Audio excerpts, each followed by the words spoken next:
लिखिएगा atomic mass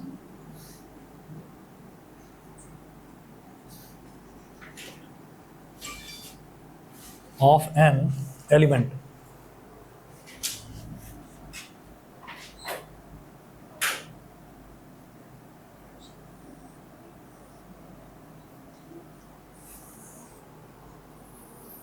इसमें लिखिए carbon 12 atom is that atom of carbon. पहला पॉइंट लिखेंगे carbon 12 atom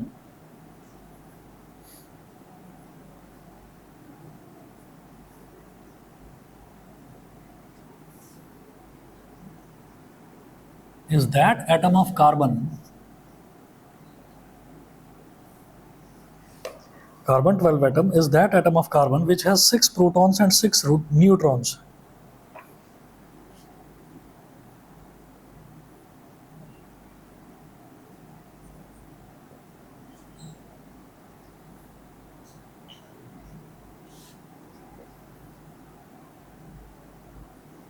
which has 6 protons and 6 neutrons in its nucleus so that its mass number is 12।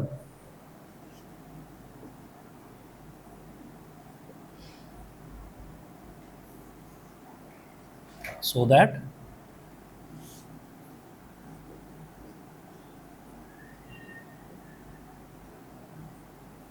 its mass number is 12। तो carbon 12 atom की बात क्यों कर रहे हैं? क्योंकि जब भी कभी हम बात करेंगे ना, अर्थ की बात करेंगे, भाई हम अर्थ पर ही रहते हैं, तो जब हम अर्थ की बात करेंगे तो अर्थ पर सबसे ज़्यादा मिलने वाला जो एलिमेंट है वो कार्बन होता है। ठीक है, तो कार्बन 12 एटम जो है is that atom of carbon.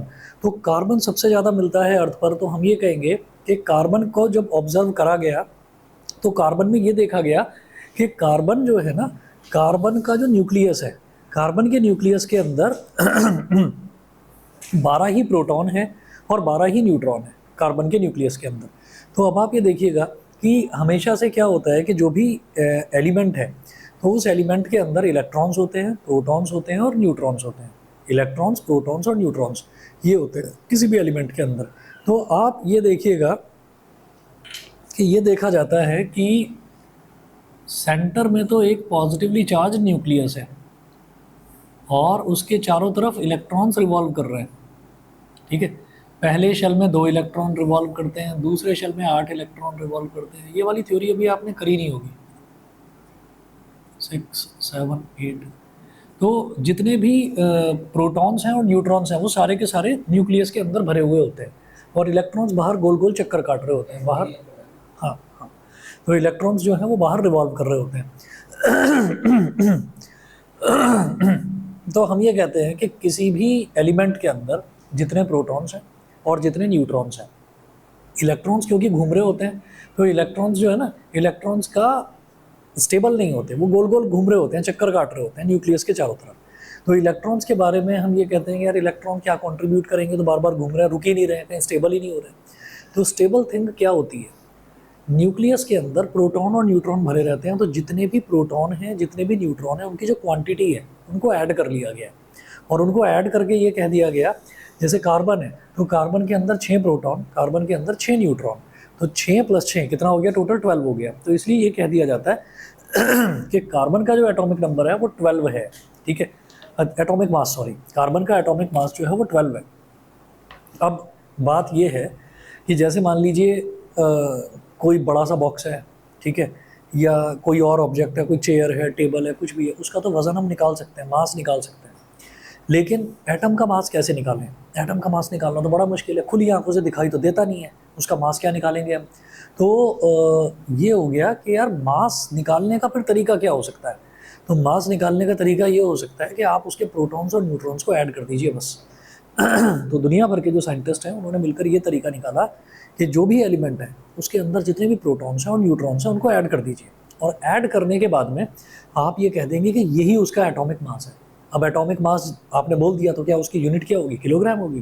Kilogram, kilogram कहाँ से यूनिट होगी? ये दिखाई तो दे नहीं रहा है, किलोग्राम यूनिट होगी उसकी। तो किलोग्राम तो उसके लिए सपना हो गया एक, एटम के लिए एटम तो दिखाई ही नहीं दे रहा है, तो उसका मास की यूनिट क्या होगी? तो मास की यूनिट तो डिफाइन करने में प्रॉब्लम हुई, तो उन्होंने मास की यूनिट बोल दी AMU। AMU यानी कि एटॉमिक मास यूनिट, बस यही यूनिट है। AMU एटॉमिक मास यूनिट, और उसको U लिख देते हैं उसके आगे, ठीक है। मैं लिखवा रहा हूँ, carbon 12 atom has been assigned, next point लिखें,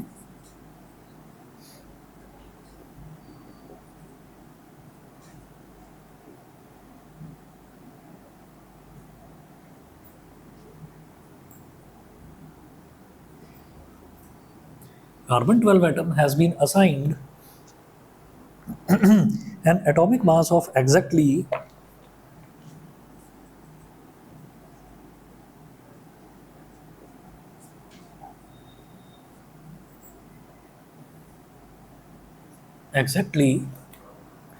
12 atomic mass units.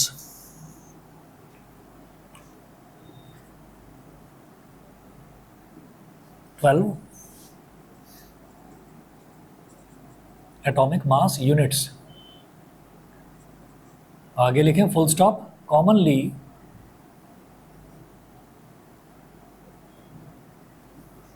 Written as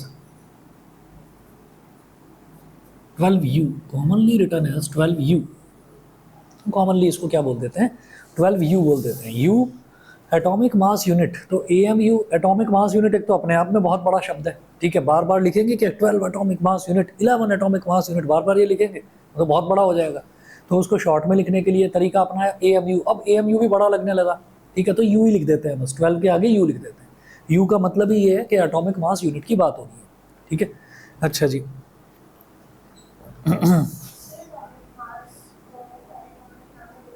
दोनों डिफरेंट है। एटॉमिक नंबर क्या होता है, नहीं पता। एटॉमिक मास क्या है कि जितने भी प्रोटॉन्स हैं और जितने भी न्यूट्रॉन्स हैं सबको ऐड कर दिया जाए। किसी भी एटम की बात करो, हाइड्रोजन की बात करो, ऑक्सीजन की बात करो, प्रोटॉन और न्यूट्रॉन जो हैं उनको सबको ऐड कर दिया, ठीक है। तो ये तो कहलाएगा आपका एटॉमिक मास। और एटॉमिक नंबर क्या होता है, सिर्फ नंबर ऑफ प्रोटॉन्स। सिर्फ अगर नंबर ऑफ प्रोटॉन्स की बात करें तो वो एटॉमिक नंबर होता है, ठीक है। इसका एटॉमिक नंबर 6 है, ठीक है। अच्छा जी, अब आप क्या कहेंगे इसमें, the atomic masses of all other elements are determined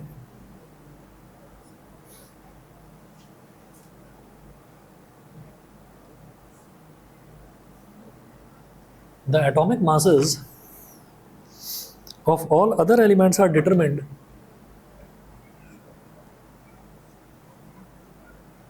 of all other elements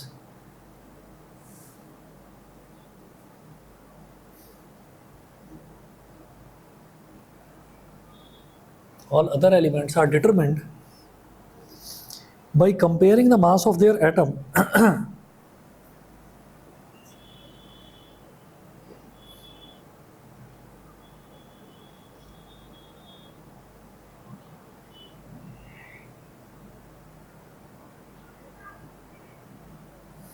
by comparing the mass of their atom with the mass of a carbon 12 atom, with the mass of a carbon 12 atom। तो carbon जो है ना वो पूरे अर्थ पर बहुत abundantly मतलब बहुत ज़्यादा पाया जाता है कार्बन। हम ये कहते हैं कि जो पेड़ पौधे घास फूस और फल फ्रूट जो भी चीज़ें हैं ये सब कार्बन के ही बने हुए हैं। हमारी जो बॉडी जो स्किन है वो भी कार्बन की ही बनी हुई है। तो कार्बन जो है वो 97% ऑफ द अर्थ क्रस्ट वो कार्बन ही है, ठीक है। तो अब हम ये कहेंगे कि दुनिया में जितने भी और भी एलिमेंट्स हैं उनका एलिमेंट्स का भी एटॉमिक मास कार्बन के साथ ही कंपेयर करके निकाला जाता है, ठीक है। अच्छा जी,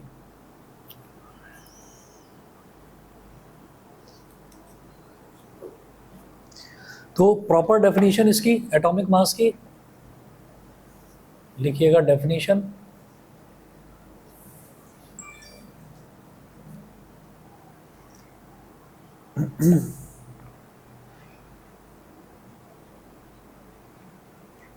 डेफिनेशन लिखें। डेफिनेशन में है the atomic masses of the atomic mass of an element is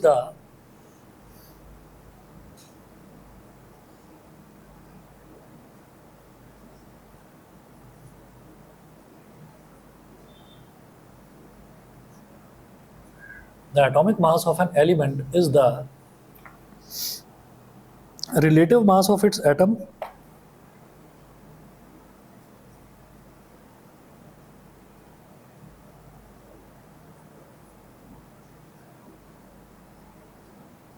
The atomic mass of an element is the relative mass of its atom as compared with the mass of a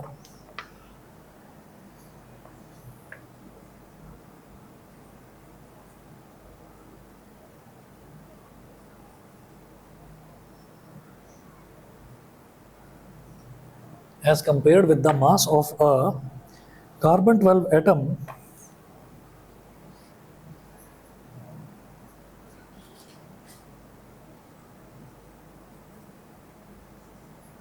taken as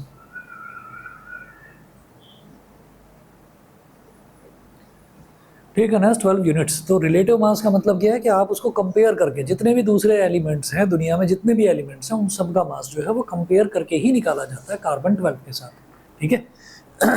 इसके बाद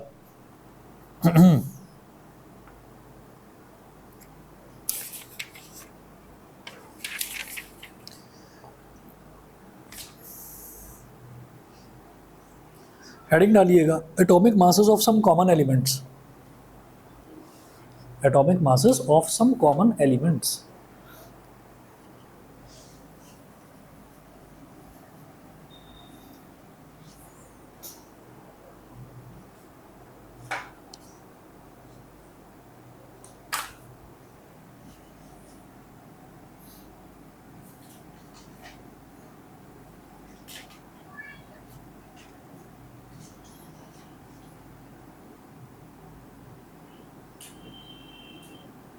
Atomic masses of some common elements।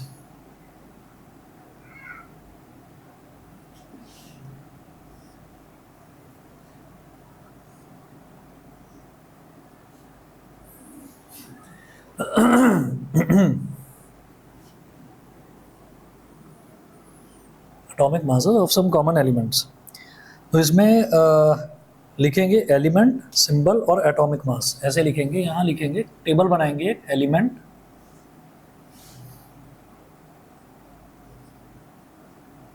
Symbol और फिर लिखेंगे atomic mass.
इन सबके symbol देखिए, hydrogen का H होता है, कार्बन का C, नाइट्रोजन का M, ऑक्सीजन का O, सोडियम का होता है Na, मैग्नीशियम का होता है Mg, एल्यूमिनियम का होता है Al, फास्फोरस का P, सल्फर का S, क्लोरीन का Cl, पोटेशियम का K, कैल्शियम का Ca, आयरन का Fe और कॉपर का Cu।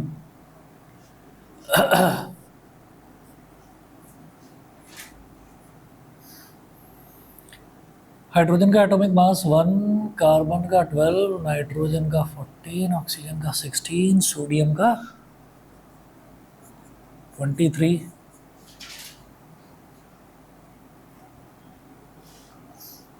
मैग्नीशियम का 24, 27, 31, 32, 35.5, 39, कैल्शियम का 40,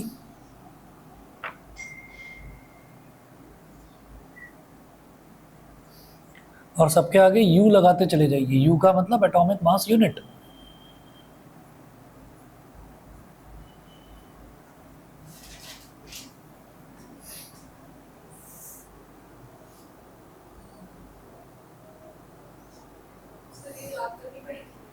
हाँ, याद करने पड़ेंगे, रट्टा मारना पड़ेगा इनका। कब है पेपर, कब है? 2 तारीख को पेपर है। इम्प्रूवमेंट ऑन फूड रिसोर्सेज करने की ज़रूरत है उसमें। ये कार्बोहाइड्रेट लेना चाहिए, प्रोटीन इनटेक होना चाहिए, विटामिन खाने चाहिए। इम्प्रूवमेंट इन फूड रिसोर्सेज आसान चैप्टर, पढ़कर देखोगे कोई दिक्कत नहीं आनी। जितना करवाया हो क्लास में उतना कर जाओ, उसमें कोई ऐसा कंसेप्ट वगैरह नहीं है। कहोगे तो करवा दूंगा, अगर कहोगे तो मुझे बता दो।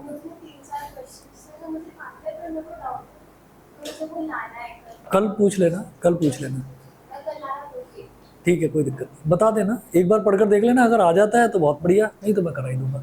मुझे बता देना नेक्स्ट साइंस की क्लास, क्योंकि छोटा ही चैप्टर है, हो तो जाएगा फटाफट, कुछ नहीं है, ठीक है। पर लर्न करने का ज़्यादा है, वो लर्न करना पड़ेगा तुम्हें, क्योंकि सारा थ्योरेटिकल है, बोर और हो जाओगे अगर मैं पढ़ाऊँगा तो। बायो में तो आता है ना इम्प्रूवमेंट इन फूड रिसोर्सेज, तो मैं, हाँ हाँ, वही मैं इसीलिए कह रहा था, एक बार देख लेना, अगर हो जाता है तो बहुत अच्छा, ठीक है। और मेरा तो यही सजेशन है कि जो एनसीईआरटी के क्वेश्चन है सिर्फ वो लर्न करके चले, और कुछ नहीं करना उसमें, उतना ही कर लोगे वही सफिशिएंट है। उससे इधर उधर कुछ घुमाकर पूछते भी नहीं है इम्प्रूवमेंट इन फूड रिसोर्सेज में, ठीक है। अब देखिएगा, हाँ हाँ हाँ, नोट कर लो।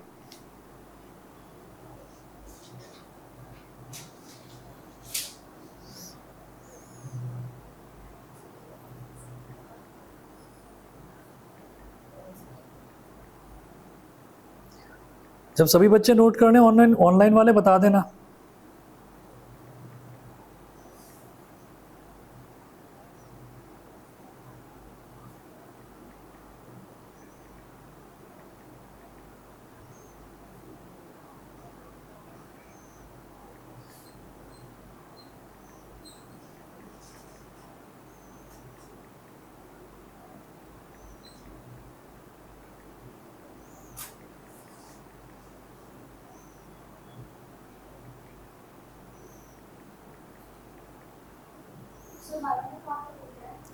बायो में मैंने 2 चैप्टर्स कराए हैं बस, एक तो आपका फंडामेंटल यूनिट ऑफ लाइफ और एक टिश्यूज़, 2 चैप्टर कराए।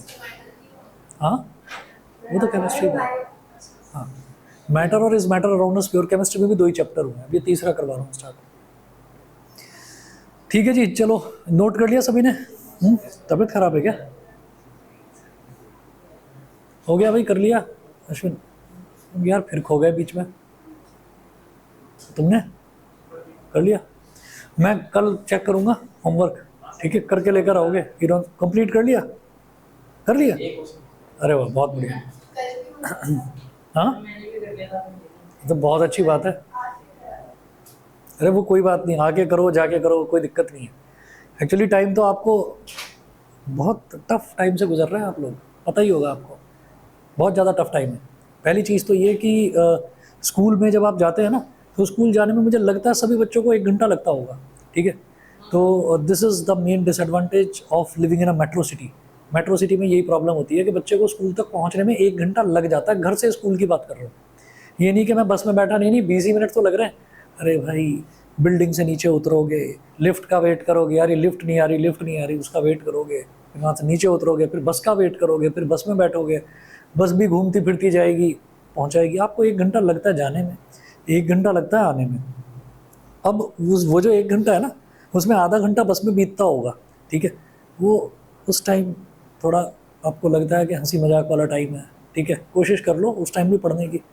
मतलब अगर आप टाइम मैनेज करना चाहो ना, तो टाइम मैनेज बड़ी आसानी से करा जा सकता है। थोड़ा थोड़ा टाइम जहाँ भी मिले, आप एक, अगर आपको 5 या 7 मिनट भी मिल रहे हैं, आपने एक क्वेश्चन भी कर लिया रिवाइज, तो एकदम से लगता तो ये अरे यार आता तो है, कर लेंगे ना, क्या है, ठीक है। अब वो यही है कि कर लेंगे के चक्कर में टाइम मिलता नहीं है। बच्ची कुची कसर सोशल मीडिया पूरी कर देता है, ठीक है, थोड़ा सा वहाँ भी टाइम देना पड़ता है, तुम्हें पता है। हाँ ये थोड़ा सा है उनके साथ दिक्कत, ठीक है ना, वो कुछ ज़्यादा ही दे देते हैं होमवर्क।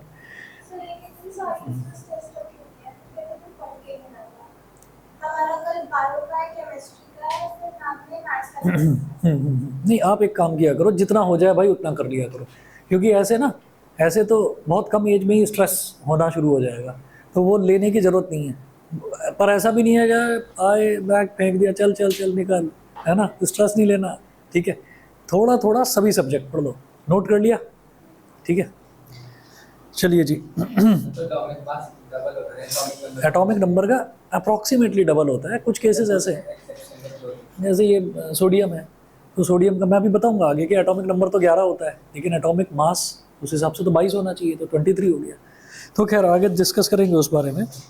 आगे नोट करें, how do atoms exist, how do atoms exist, छोटी सी हेडिंग, 2-3 पॉइंट्स लिखा है बस इसमें।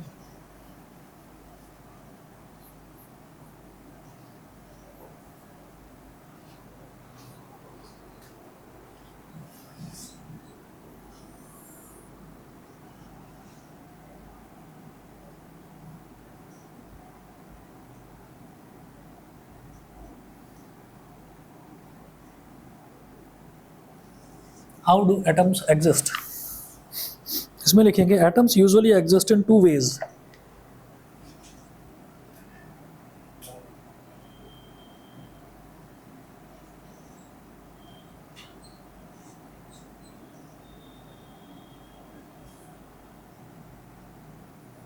Atoms usually exist in 2 ways. First लिखेंगे in the form of molecule, second लिखेंगे in the form of ions.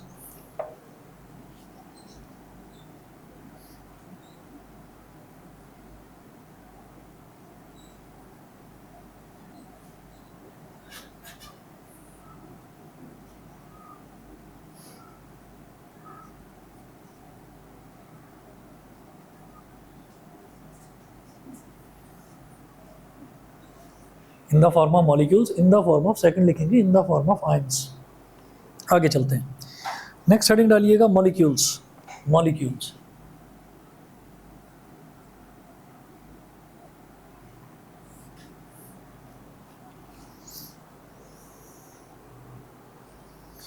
Molecules में लिखें, a molecule is an electrically neutral group of 2 और more atoms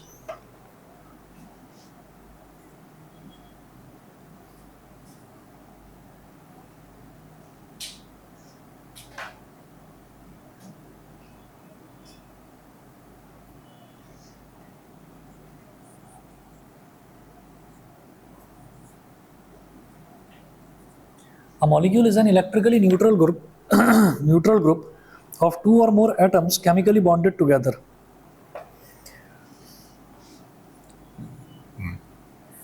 Of 2 or more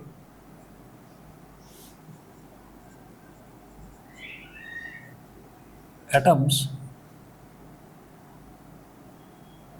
chemically bonded together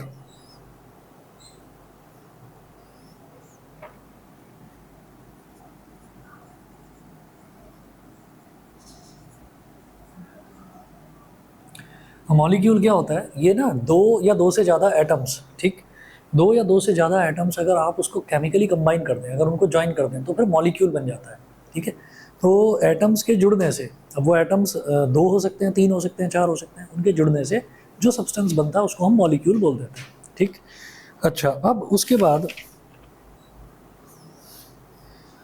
first लिखेंगे molecules of elements. First, इधर first नहीं लिखना था, sorry, ये तो डेफिनेशन हो गई।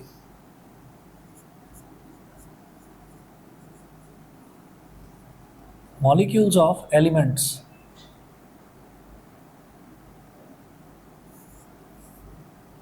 Molecules of elements.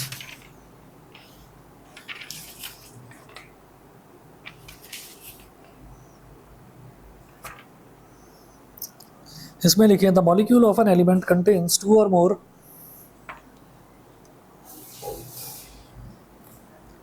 the molecule of an element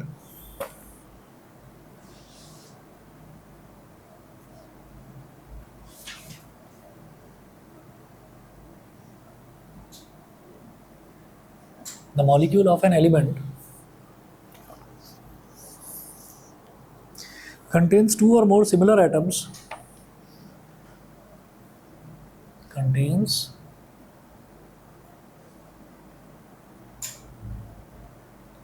two or more similar atoms contains two or more similar atoms chemically combined together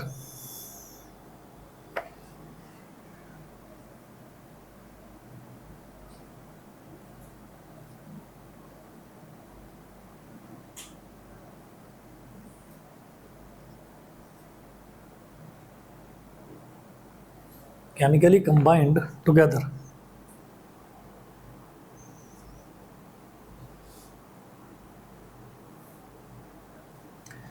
Example, H2 is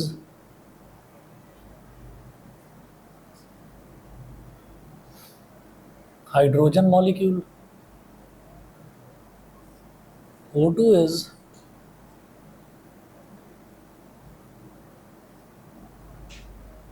oxygen molecule, N2 is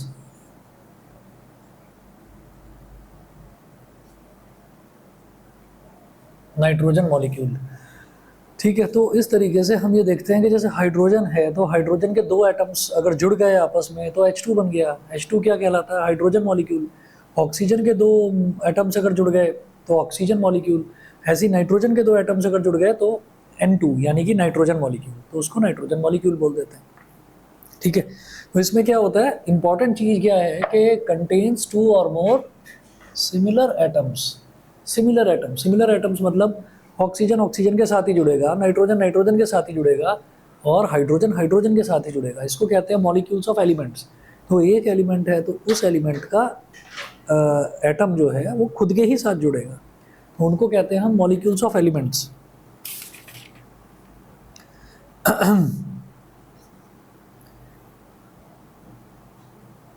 इसी में ये लिखेंगे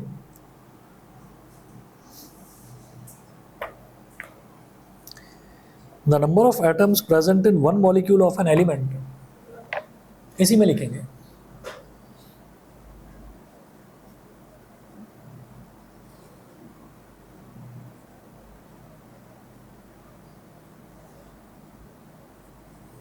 the number of atoms present in one molecule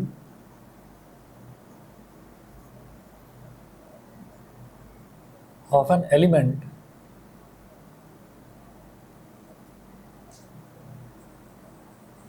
is called its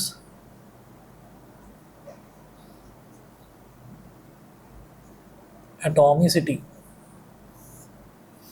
The number of atoms present in one molecule of an element is called its atomicity.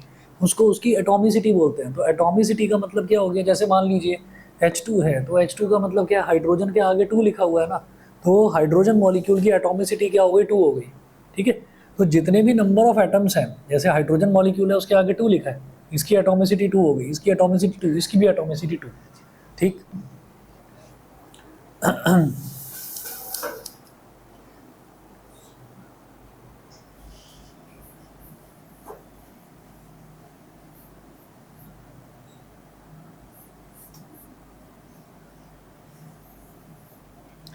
Mention करेंगे example,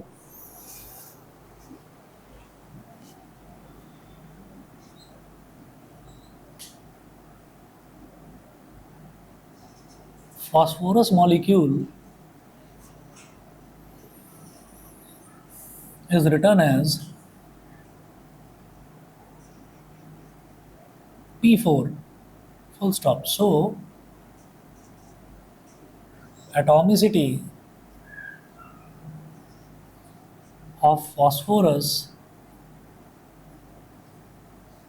is 4। तो phosphorus की atomicity कितनी हो गई? Phosphorus की atomicity हो गई 4। ठीक है, आगे चलते हैं। सेकंड नोट करेंगे molecules of compounds.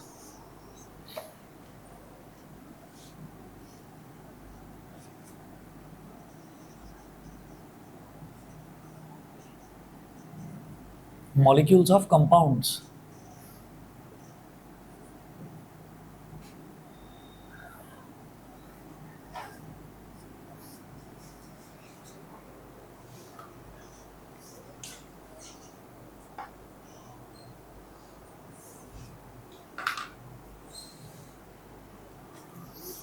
Molecules of compounds, इसमें लिखे the molecule of a compound contains two or more different types of atoms.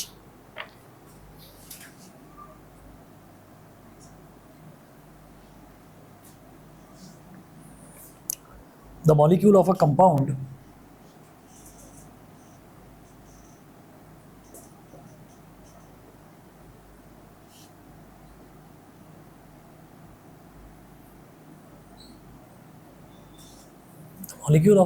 contains two or more different types of atoms.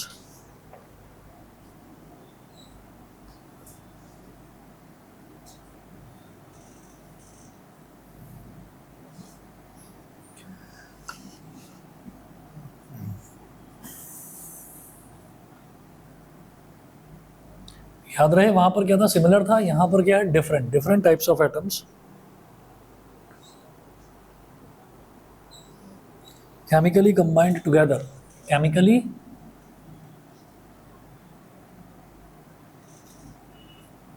Combined together.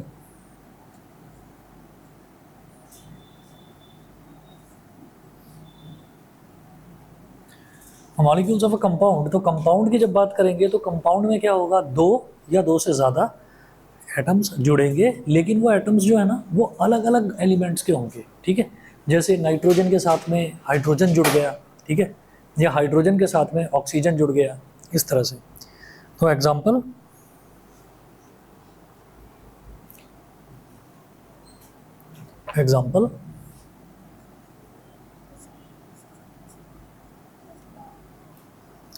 The molecule of hydrogen chloride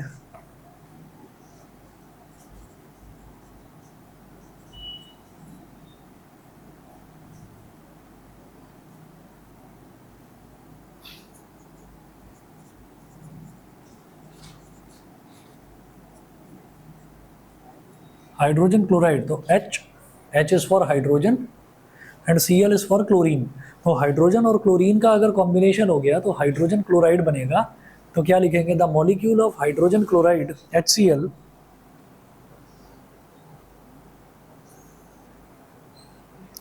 the molecule of hydrogen chloride HCl contains two different types of atoms.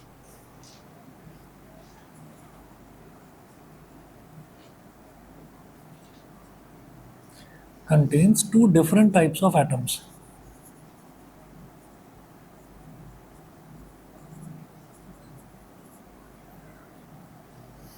Contains two different types of atoms,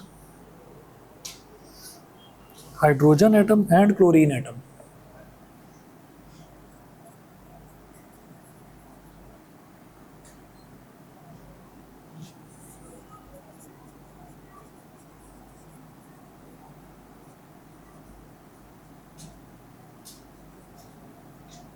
hydrogen atom and chlorine atom. ठीक है, एक example तो ये हो गया, एक और लिख लो।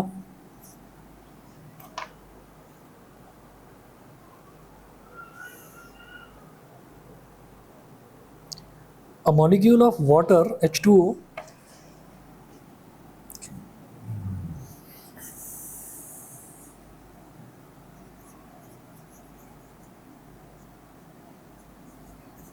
H2O contains two different types of atoms.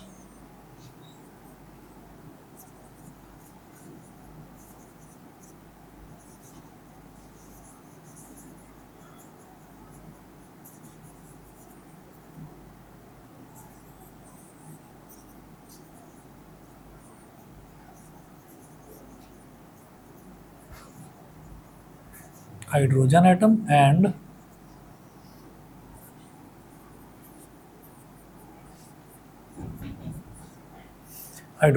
Oxygen atom होते हैं।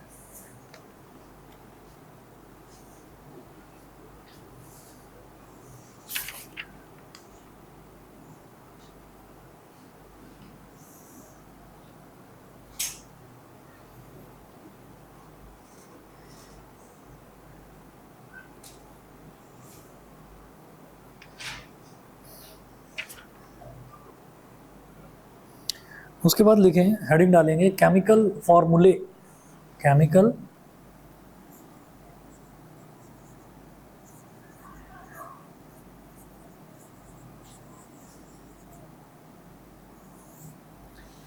फॉर्मूले।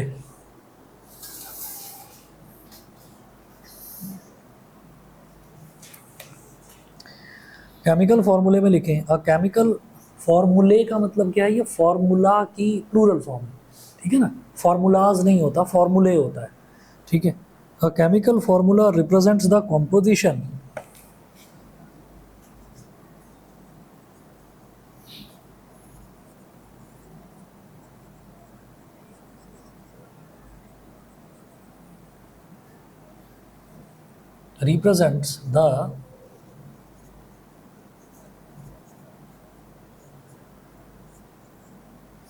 represents the composition of a molecule of the substance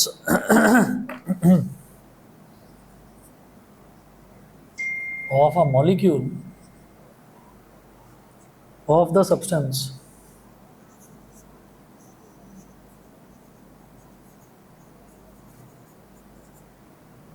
of a molecule of the substance in terms of the symbols of the elements present in the molecule.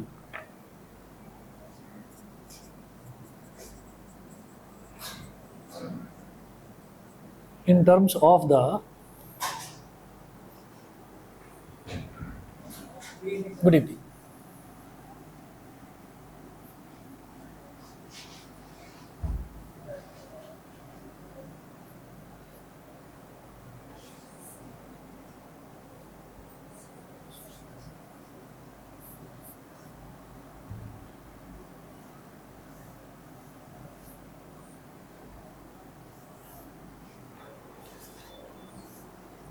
In terms of the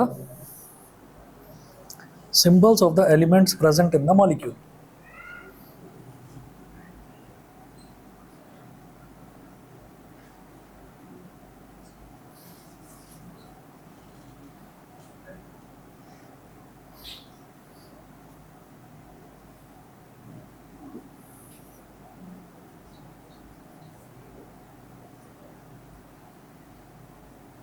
Symbols of the elements present in the molecule.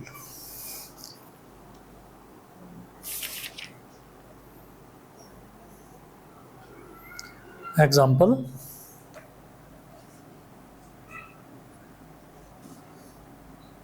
water, H2O, hydrogen chloride,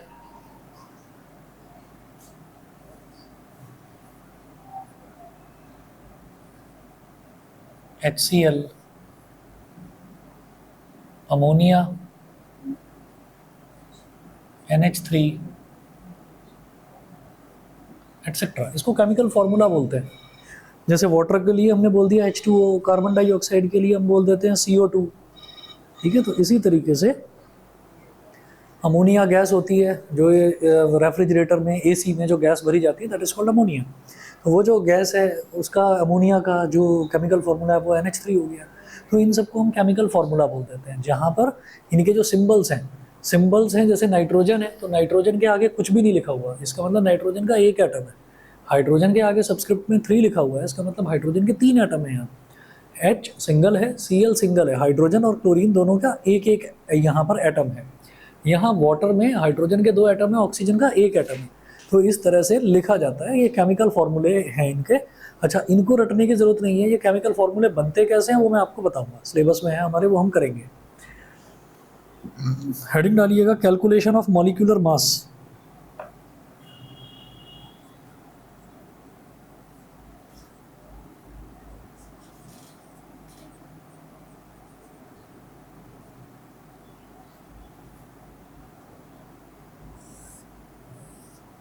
calculation of molecular mass. Molecular mass कैसे calculate करा जाता है, मतलब जैसे atom है, मतलब single single element है, तो सिंगल सिंगल एलिमेंट जो है उनका जो एटॉमिक मास है वो तो हम सीधा सीधा लर्न नहीं कर लेंगे, ठीक है। लेकिन मॉलिक्यूल्स, मॉलिक्यूल्स क्या होंगे, जैसे मॉलिक्यूल्स ऑफ कंपाउंड हो गया या मॉलिक्यूल्स ऑफ एलिमेंट्स हो गए। मॉलिक्यूल्स ऑफ कंपाउंड जैसे हमने देखे ये H2O2 N2, ठीक, तो इनका मॉलिक्यूलर मास कैसे निकाला जाएगा, ठीक। ऐसे ही जैसे वाटर है, हाइड्रोजन क्लोराइड है, अमोनिया है, इनका मास कैसे निकाला जाएगा। तो देखिएगा,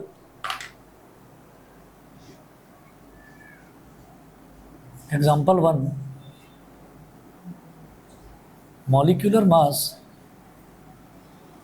ऑफ H2, गुड इवनिंग,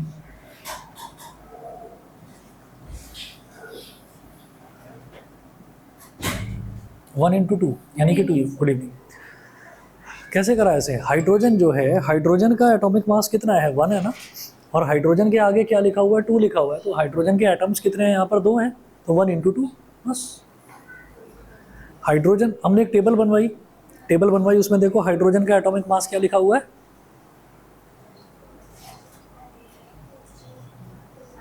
1 है ना, और हाइड्रोजन के आगे क्या लिखा हुआ है, 2 लिखा हुआ है, तो 1 इंटू 2, तो हाइड्रोजन का एटॉमिक मास 2 हो गया। ऐसे ही अगर N2 देखा जाए,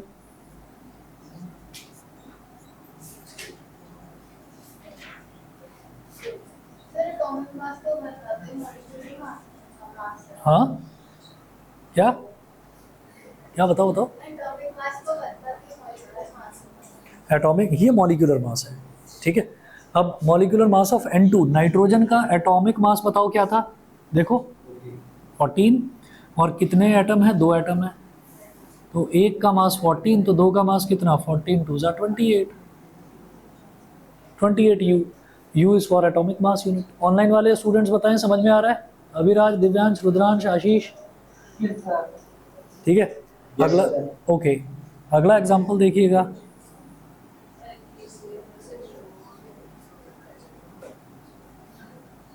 molecular mass of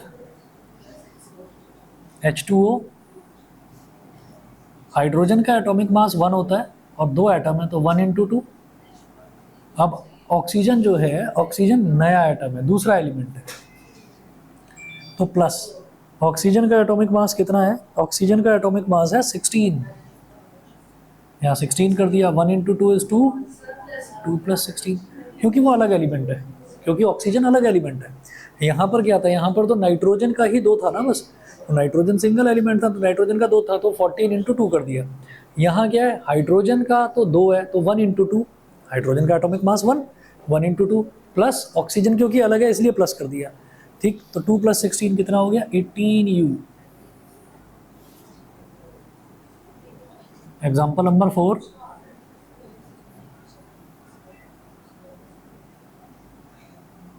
molecular mass of ammonia यानी कि NH3, ये कैसे निकलेगा, नाइट्रोजन का तो 14 है, तो 14, उसके आगे कुछ नहीं लिखा हुआ यानी कि एक ही एटम है नाइट्रोजन का, प्लस हाइड्रोजन अब अलग एलिमेंट है, तो उसका एटम, कितने एटम है, 3 एटम है, तो 1 इंटू 3, तो 14 प्लस 3 कितना हो गया, 17 U, सही है, ठीक है।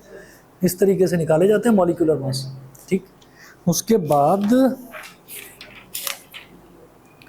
आयंस क्या है, आयंस शायद सिलेबस में है नहीं, केमिकल फॉर्मूले कैसे बनाए जाते हैं ये करवाता हूँ नेक्स्ट क्लास में, नेक्स्ट क्लास इंपॉर्टेंट है इसकी, ठीक है। चलिए जी, आज इतना ही कर लीजिए।